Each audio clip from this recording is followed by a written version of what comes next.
भवसागर से पार।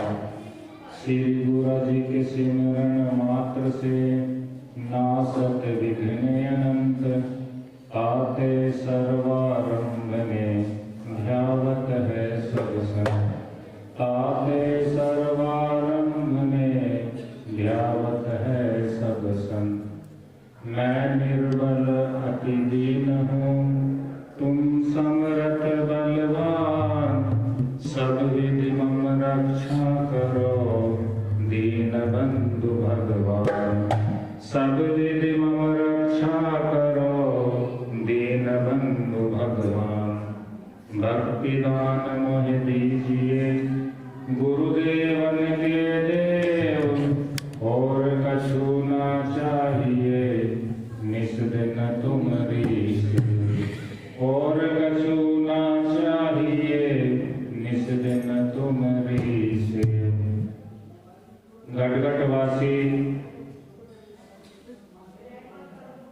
मेरे हृदय सम्राट त्रिलोकीनाथ श्री नंदी निवासी भगवान के चरणों में मेरा दंडवत कोटि कोटि प्रणाम।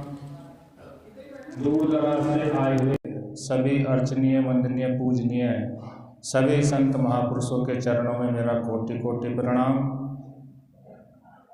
एवं गुरु महाराज जी के चरण शरण में आए हुए गुरु महाराज जी के प्यारे प्रेमियों, एक बार ऊंचे स्वर के साथ दोनों हाथ उठा करके सद्गुरुदेव भगवान के चरणों में अपनी हाजिरी लगाएंगे। बोलो जयकारा बोल मेरे श्री गुरु महाराज की जय। बोलो साचे दरबार की जय। बोलो श्री नंगली निवासी भगवान की। बोलो श्री परमहंस दयाल जी महाराज की। बोलो श्री अम्बाले वाले स्वामी जी महाराज की जय। जैसा कि आप सबको विदित है कि आज हम अम्बाले वाले स्वामी जी की पुण्यतिथि के उपलक्ष्य में यहाँ पर सब एकत्र हुए हैं।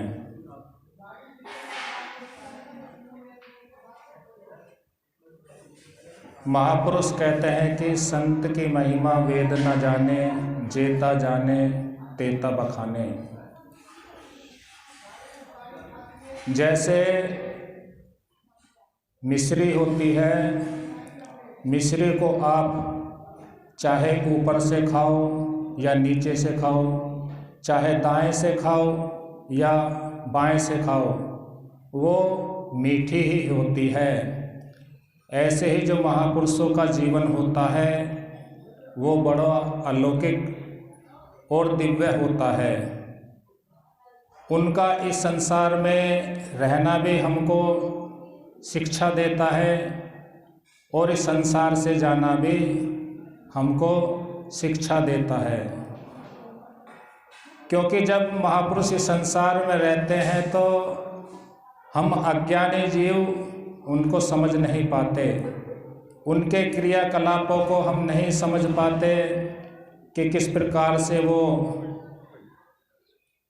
महापुरुष इस संसार में रह करके सद्गुरुदेव भगवान के चरणों में अपना जीवन बिताते हैं।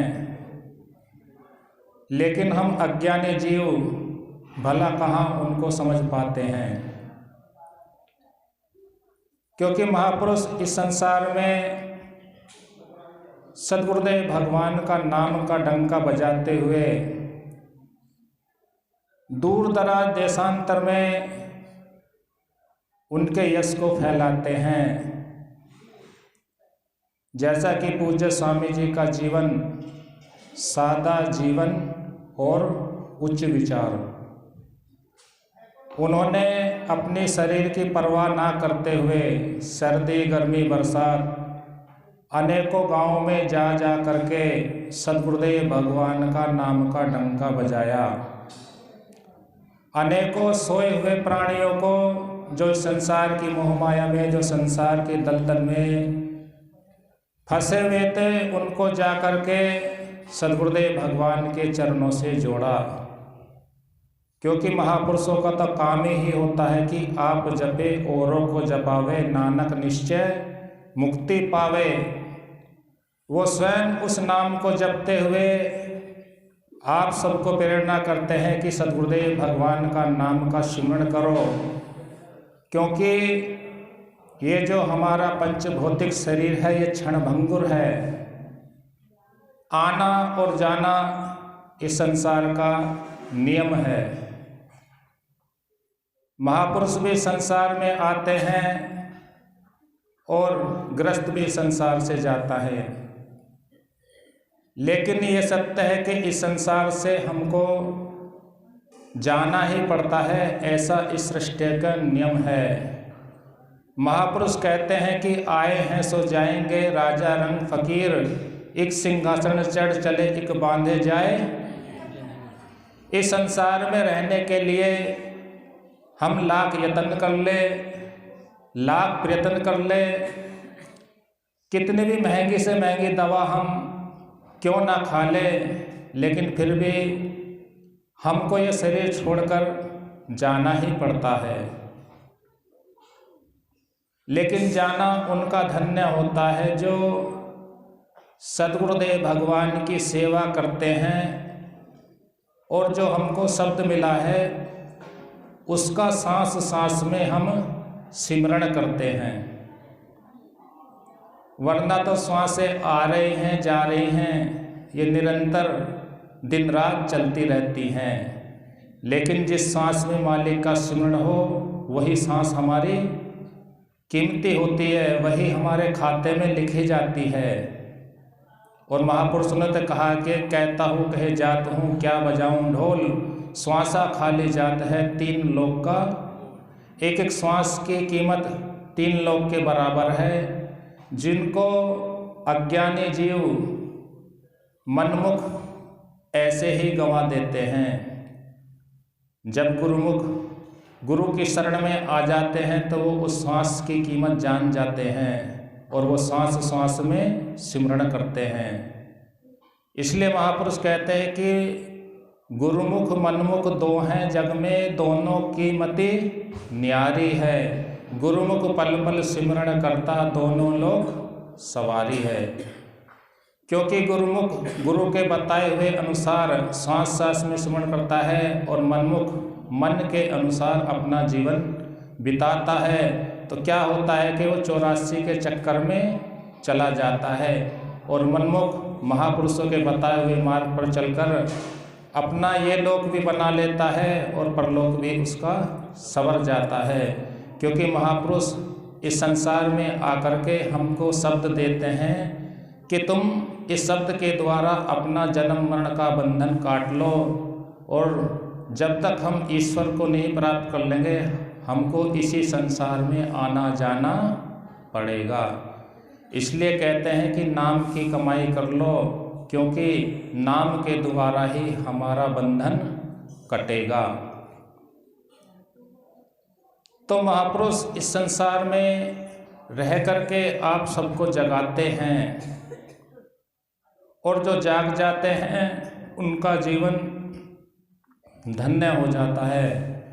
महापुरुष स्वयं जगे हुए होते हैं।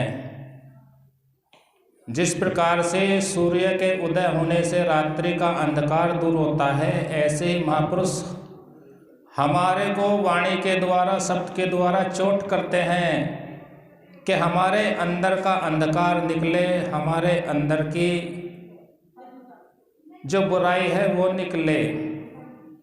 और महापुरुष एक गुरु का भी काम करते हैं। कहते हैं कि गुरु कुमार शिष्य कुंभ है, घड़ काढ़े कोट, अंदर हाथ सहार के बाहर मारे चोट।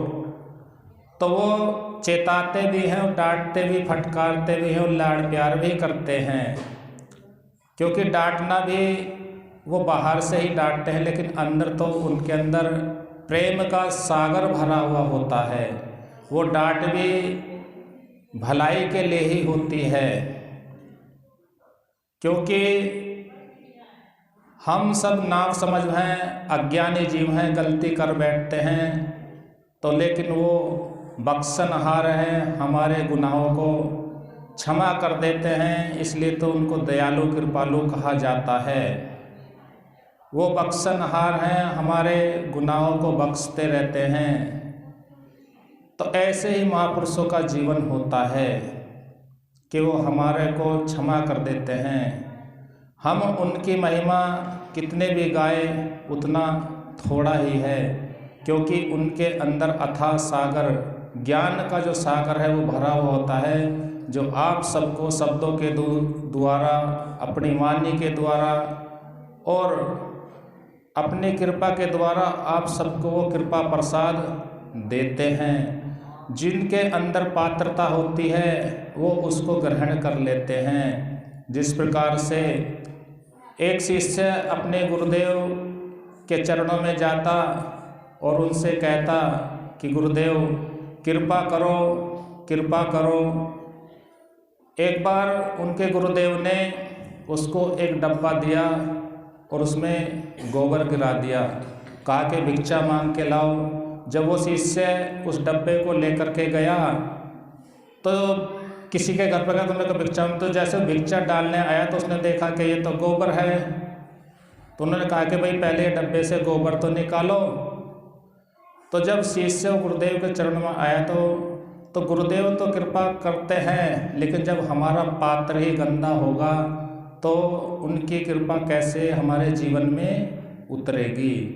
इसलिए कहते हैं कि दिल का हुजरा साफ कर, जाना आने के लिए ध्यान गैरों का हटा उसे बिठाने। परमात्मा तो हमारे अंदर आने के लिए तैयार है, लेकिन जब हम उनको बिठाने की कोशिश करेंगे तभी वो हमारे अंदर बैठेगा। क्योंकि बाहर का सजना संवरना ये संसार के लिए होता है और अंदर का सजना संवरना वो परमात्मा के लिए होता है। परमात्मा हमारे घट में बैठा हुआ, हम जब अंदर से मालिक की जो पुकार करते हैं उस पुकार को वो सुनता है।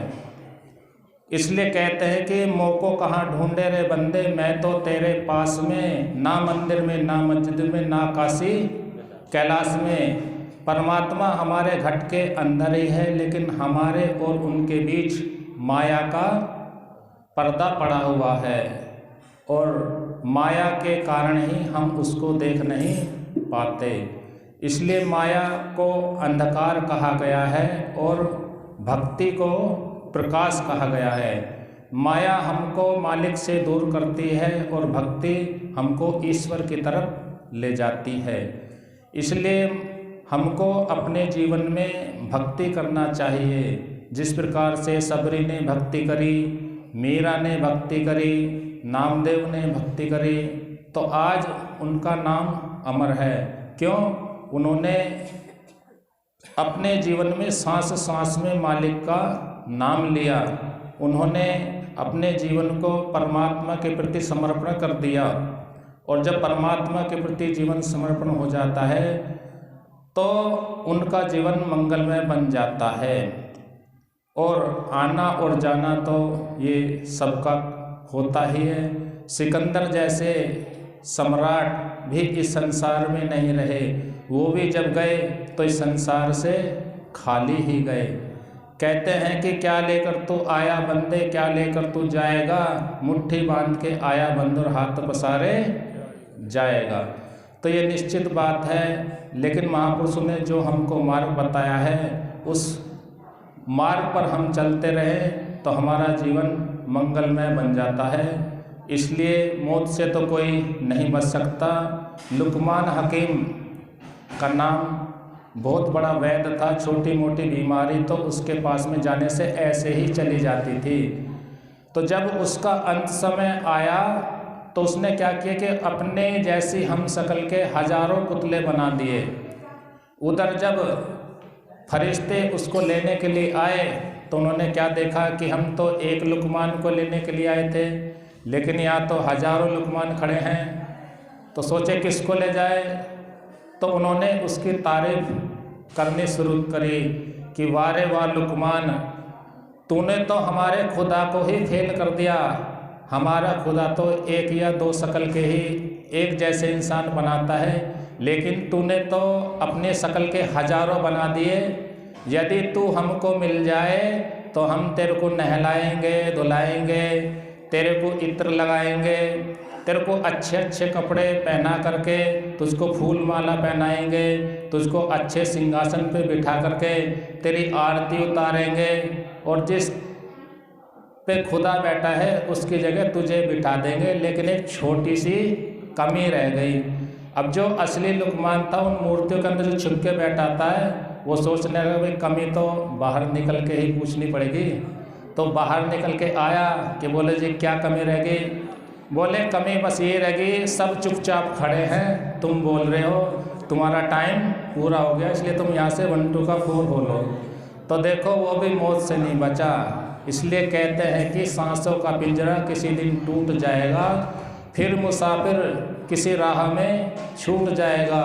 जब तक है ज़िंदगी सदगुरु का सिमरण कर लिया करो, क्या पता कब ज़िंदगी का साथ छूट जाएगा।